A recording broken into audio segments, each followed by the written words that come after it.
Assalamualaikum warahmatullahi wabarakatuh. Kami dari kelompok 1 akan menampilkan sebuah podcast dengan saya sebagai ketua yang bernama Muhammad Fadli dengan NIM 6070224000022 dan dilanjutkan dari sebelah kanan. Saya Dinda Hairunisa Bangun dengan NIM 6070224300001. Saya Farisa Afira dengan NIM 6070224000007. Saya Zidane Siranugraha dengan NIM 607022436. Saya Dio Maldini dengan NIM 6070224000044. Oke, terima kasih. Dan saya sebagai video dan sebagai editor, perkenalkan nama saya Arik Novel Samordra dengan NIM 6070224000040. Dadah.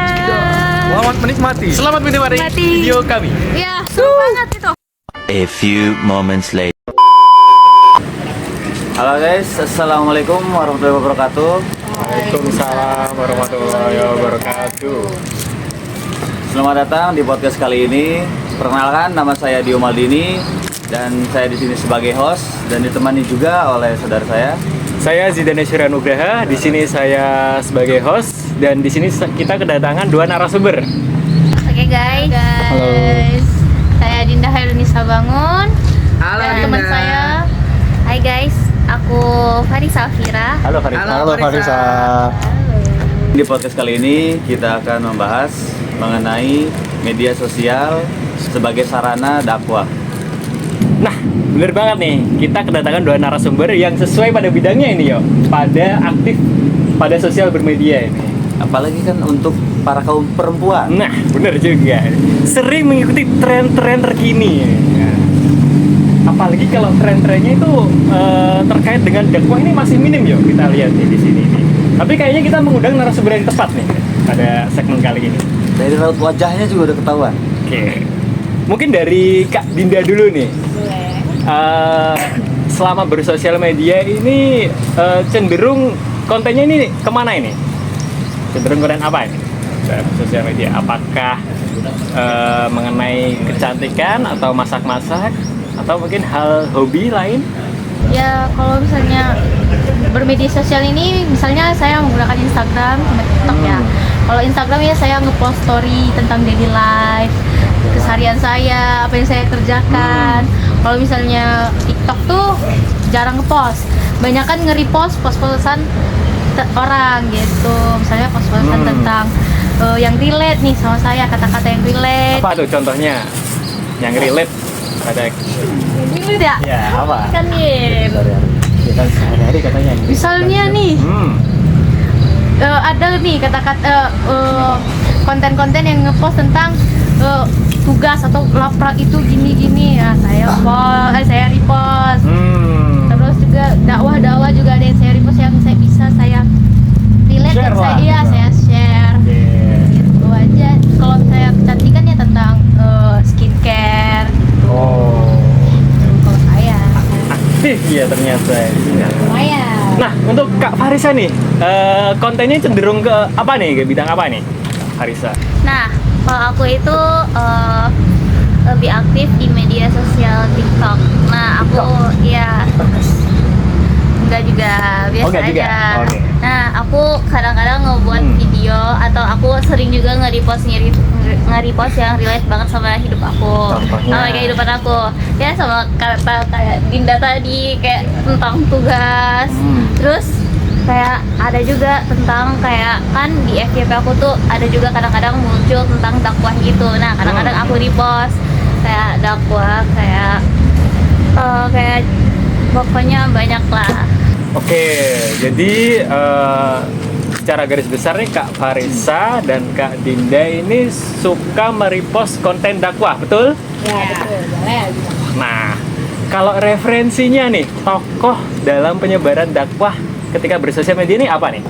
Untuk kalian berdua ya? Kalau saya tuh suka itu di YouTube juga saya suka nonton Habib Jafar tuh. Kalau misalnya di tiap Ramadan dia buat konten tuh login sama kontennya Sama Onat ya kalau nggak iya salah. sama Onat. Oke. Itu lumayan ada ilmunya itu mengundang-undang tokoh agama, bukan Islam doang. Kayak pendeta atau Tapi dari sudut pandang agama lain gitu. iya, kayak menyimpulkan bahwa agama itu mengajarkan yang baik-baik doang. Nggak ada agama yang beda-beda, itu cuman kata-katanya aja yang beda. Dalamnya itu sama-sama aja itu menurut saya. Saya lebih sukanya Habib Ja'far gitu, lebih masuk ke Gen Z ya. Ke Gen Z. Bantu anak ya? Ya itu kan kalau orang kan ada positif ada negatif. Habib Ja'far positifnya ada yang negatifnya, itu saling melengkapi itu. Itu kan dari Kak Dinda. Nah, kalau dari Kak Farisa sendiri itu apakah ada referensi atau dari gambaran dari konten siapa dan apa gitu? Tokoh yang menginspiratif lah dalam kata lain. Nah, kebetulan aku kan sering nge-scroll TikTok ya. Yeah. Nah, kebetulan aku tuh sama kayak Dinda dan yang muncul tuh tentang Habib Ja'far. Oh, Habib Ja'far. Jadi kalian berdua ini tokoh referensinya terutama Habib Ja'far nih. terutama. Yang lagi ngetrending Habib Ja'far. Apa yang disukai dari Habib Ja'far kalau Kak Karena tentang kayak dia tuh cara ngedakwahnya tuh kayak beda-beda. Kan orang kan emang berbeda-beda ya cara dakwahnya tuh kan, kayak lebih masuk Habib Ja'far dengan Gen Z sekarang ini, kayak dia tuh bisa menghibur tapi kayak ada kata-kata tersiratnya yang kayak positif gitu. Mungkin secara gambaran contoh dalam penyampaian Habib Ja'far ini paling ikoniknya apa? Yang paling Kak Farisa inget nih? Tentang apa gitu dakwahnya? Nah, tentang kayak Habib Ja'far tuh tentang toleransi antar umat beragama. Nah, kayak kan banyak teman-temannya yang beda-beda agama. Oh, jadi secara garis besar tuh Habib Ja'far tuh merangkul semua temannya, tidak peduli dengan latar belakangnya apa, kayak gitu kan pada intinya. Boleh. Terus? Nah, untuk Kak Dinda sama Kak Farisa kan udah pasti sering kayak ngeliat idola-idolanya untuk yang berdakwah itulah yang tadi dibahas. Nah, kalau bagi kakak berdua tuh seberapa penting sih gitu sosial media untuk berdakwah itu? Untuk dari Kak Dinda dulu deh. Kalau menurut saya itu penting ya, karena kan di zaman sekarang ya, after COVID, setelah COVID itu kan jadi banyak orang yang males keluar rumah, introvert atau apalah bahasanya gitu kan. Jadi kalau dakwah itu lebih cocok di media sosial, karena orang-orang pasti semua, siapa yang nggak punya TikTok, kayak anak kecil aja udah punya TikTok gitu. Pasti akan lebih dilihat oleh banyak orang tuh kalau di postnya di media sosial. Kalau misalnya ada juga yang dibuatnya di masjid-masjid atau ngundang ke masjid-masjid, itu juga ada. Tapi kayaknya lebih berimpact bagus tuh kalau saat ini di media sosial. Itu menurut saya. Nah, menurut aku berdakwah di media sosial tuh penting banget. Nah, kan kebetulan aku kan juga sering buka TikTok kan. Nah, kan kadang-kadang aku juga ngepost tentang dakwah di TikTok. Kan kalau nge-repost dakwah di TikTok tuh kan kayak bakal kehubung sama teman-teman yang aku follow di TikTok. Jadi kan kayak jadi ya saling share gitu. Jadi yang lebih banyak yang nontonnya, yang melihatnya gitu, lebih luas ruang lingkup yang melihat daripada kita datang langsung ke tempatnya. Kita nih boleh tahu nggak sih ada contoh satu postingan kalian nggak gitu? Dakwahnya tentang Boleh, apa ya. kalian? Kalian memposting dakwah mengenai apa nih? mengenai Misalkan mengenai contoh Panuragan. ya, jauh gitu. Nah, contohnya nih, kalau aku misalnya tuh kayak ada kemarin tren 2024, akhir 2024 itu trennya makan anggur 12 biji di bawah meja. Itu aku nggak masuk akal sih, itu menurutku katanya di TikTok itu biar kita nemuin cowok yang sesuai sama tipe kita gitu. Itu udah musyrik Cina. Jadi kayak teman-teman yang belum tahu, jadi aku ada lumayan Teman-teman yang belum tahu ke kami. teman-teman yang belum tahu itu musyrik teman-teman. Jangan dilakuin, itu dosa ya. Dosa ya, ingat ya. Iya, dosa. terus apalagi permintaannya tuh biar ketemu sama cowoknya, itu Waduh. zina. Dua itu. Jangan. Itu Ya. zina. Dina, Z-nya itu jiji. Nanya itu nah. Nggak jauh itu. Jauh. Terus itu ada ustadz yang kayaknya nyadar gitu ada tren kayak gitu. Jadi ngebuat dakwah, konten dakwah, ngebilang itu musyrik dan tidak ada dalam Tidak relate lah. ya tidak ada dalam Islam tuh Oke. begituan. Itu menurut saya. Apakah Kak Farisa juga mengikuti tren tersebut?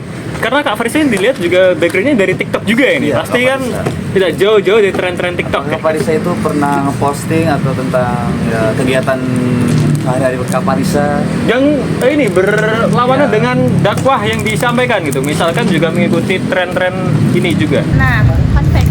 Nah, gini, tentang tren 12 anggur itu. Iya, betul. Karena itu aku kan pertamanya taunya itu kan dari teman di asrama aku. Nah, kami tuh selalu kayak kami semua kan nggak punya cowok semua kan. Ya. Jadi kayak kami pengen juga ngerasain punya cowok. Nah, rencananya aku dan Ya. teman-teman asramaku ingin mengikuti tren tersebut. Nah, Tetapi karena Kak Dinda Ya. menasehati aku Udah, gimana? itu tuh musyrik katanya. musyrik. Iya, nah dikiriminnya lah postingan tentang ngejelasin tren 12 anggur itu musyrik. Nah, jadi aku bilang lah ke teman asramaku, tetapi teman asramaku cuman ngebilangnya kayak kan kita cuman coba-coba. Coba-coba. Teman di asramaku hampir mencobanya, tetapi tidak jadi karena dimakan anggurnya sama orang tuanya dan terhindarlah dari musyrik tersebut. Terus sekarang anggur mahal ya? Tau nggak yang Iya kan? lucunya makan 12 anggur dalam 2 menit itu 22 detik 12 anggur kayak mati nggak sih? soak gak Itu nih? 12 itu langsung deket. Gak tahu ya. Kayak gitu. Mungkin ya, kan kita tidak tahu nih. Makanya kita tanya kepada yang berkaitan lah. Jadi kayaknya Kak Dinda dan Kak Farisa ini sangat berpengalaman atau udah lama banget dalam penggunaan sosmed atau apalagi kayak dalam hal Aktif berdakwah, lah dalam ya, aktif gitu. dakwah dalam bersosial media gitu misalkan. Sangat aktif banget. Sejak kapan mulainya ini? Aktif dalam sosial media ini udah lama sih, dari zaman COVID ya, nggak tahu ngapain jadi download TikTok. Dari sekalian juga dari zaman itu juga udah mulai banyak tuh dakwah yang kan nggak bisa ya rame-rame. Jadi para pendakwah ini jadi lumayan udah pinter tuh ke media, ngalihkannya ke media sosial. Jadi banyak juga nonton ustadz-ustadz yang dakwah di media sosial, lumayan banyak juga nge-share itu aja, kayak lumayan aktif bisa dibilang. Kalau dari aku udah lumayan lama juga, dari sejak awal-awal corona. Nah, karena kan di corona kan semuanya online nih. Nah, jadi kayak jadi ngedownload TikTok, Instagram. Jadi udah tahu juga sih. Oke, jadi ini ada semacam tren ya. Nanti bisa ditampilin di layar sini ya. Trennya itu memakan 12 anggur ya. Editor nanti tolong nanti tambahin nih di frame sini. Tren 12. Membahas tentang keuntungan atau manfaat berdakwah dalam media sosial. Pastinya juga ada kayak apa ya? Ini penyampaian secara moral dan juga secara intelektualnya kalian nih tersampainya kepada seluruh masyarakat. Apalagi dengan sosial media ini followers kalian tuh sangat-sangat banyak, jadi mudah untuk tersampaikan kepada followers-followersnya ini mungkin ya. Banyak ya? Banyak. Lebih banyakan Dinda. Lebih banyakan Kak Dinda ya? Iya. Iya. Karena aku nggak seaktif itu di TikTok. Oh. Kayak cuman ngebuat tren doang dan nge-repost doang. Nah, dalam kalian nih bersosial media nih, ada nggak satu atau dua komentar mengenai postingan kalian nih dalam berdakwah di media sosial nih? Komentar tentang apa? Misalnya kayak, Kak, postingannya sangat membantu nih. Aku mulai pelan-pelan nih hijrah nih dari yang awalnya nggak tahu jadi tahu nih mengenai sudut pandang mengenai Islam nih. Nah, ada nggak misalkan postingan komentar-komentar kayak gitu dari Kak Farisa dulu ya? Oke, karena aku ngepostnya di lingkup pertemanan aja. Nah, kayak teman-teman aku kebantu juga sama yang aku share kayak itu berdampak juga positif kayak dia tuh sangat ini ya, iya termotivasi ya, termotivasi dia. Nah, kalau kita cut editornya aja. Udah, ulang.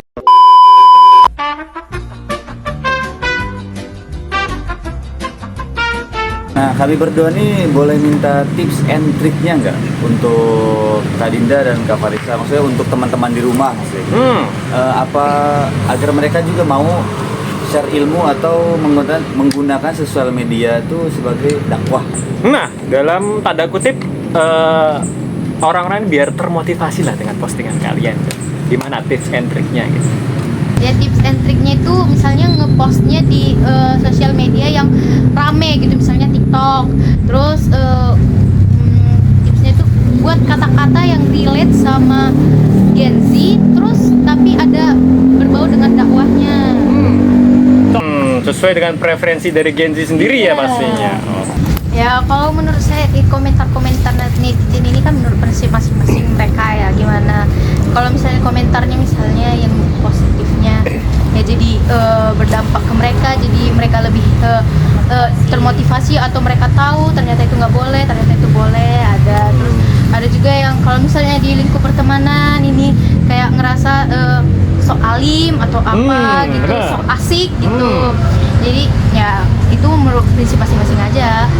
Jadi yang baiknya diambil, yang enggaknya ya udah biarin. Wah, di media sosial cuma ikut-ikutan. Pernah nggak? Komentarnya gitu. Dari terserah dari mana dulu. Nggak pernah. Jadi mensupport. Iya. Bagus, Masya Allah. SDM kita sudah bagus ya. Iya. Ya kata-katanya itu kan sekarang kan banyak ya orang-orang yang di akhir katanya itu pakai kata-kata kasar gitu. Oke. Misalnya ini tit gitu. Jadi kita bisa buat ngerangkai kata-kata bagus tuh. Ayolah sahabat-sahabatku, jangan berkata kasar karena Allah sukanya manusia yang berkata lemah lembut gitu misalnya. Pasti itu banyak orang-orang yang relate dengan itu. Ya itu sih menurut saya.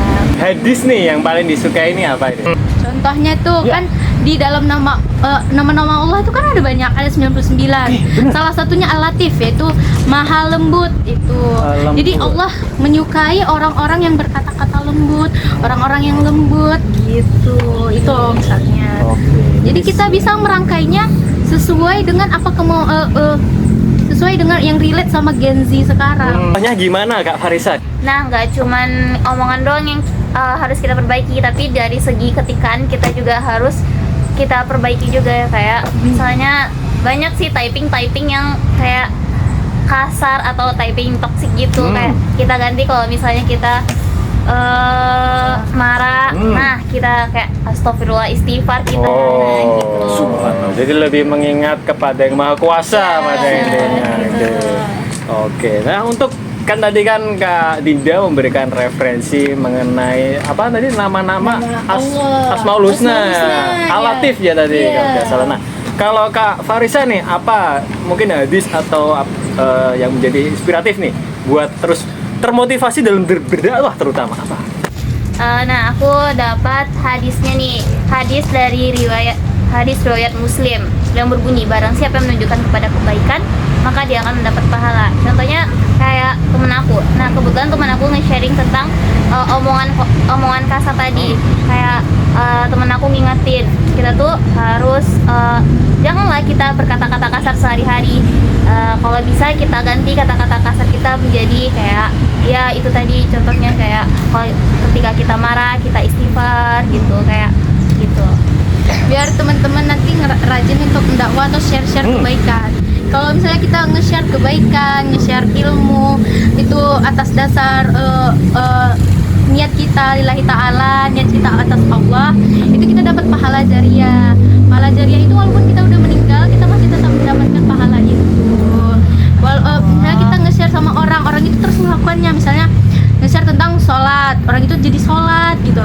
Jadi kita dapat sebagian kecil pahala dari dia sholat itu pahala jariah ya guys, buat orang termotivasi. iya.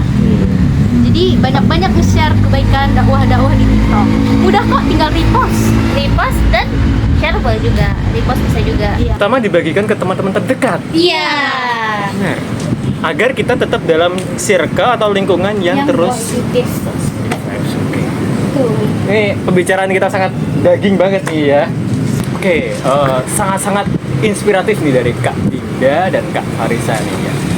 Saya di sini juga mau menyampaikan sedikit pengetahuan saya, terutama mengenai hadis nih. Jadi ada sebuah hadis yang nanti kutipannya bisa di bawah ini, yang pada intinya sebaik-baik manusia ialah yang bermanfaat bagi orang lain. Masya Allah. Subhanallah. Bukan yang memanfaatkan. Tapi saling memanfaatkan. dalam kebaikan. Dalam kebaikan terutama ya. Oke, ini berhubung durasi kita juga sudah cukup nih, kayaknya udah lama banget nih podcastnya, dan terima kasih Kak Farisa dan Kak Dinda atas ilmunya yang bermanfaat nih untuk teman-teman nih, apalagi Gen Z ya terutama tadi. Gen Z, tentang pentingnya bersabar dan juga menjaga ucapan. Apalagi ketika kita dalam kondisi marah, mungkin kata-kata ya keceplosan, mungkin ya itu dia. Jadi poin intinya di sini adalah bagaimana cara kita ini bersikap dalam sosial media, terutama untuk meng-share hal-hal mengenai kebaikan. Apalagi di era media sosial sekarang nih mudah untuk tersampaikan melalui jalur FYP. Iya, betul banget. Oke. Nah, sebagai kata-kata penutup nih dari rekan saya. Oke, kita tutup perjumpaan kita pada sore hari ini. Saya Zidan Syiranugraha dan rekan saya Dio Maldini. dan narasumber kita ada Kak Farisa Afira dan juga Kak Dinda Khairunisa. Kami berdua mengucap undur diri. Selamat sore dan wassalamualaikum warahmatullahi wabarakatuh. Waalaikumsalam warahmatullahi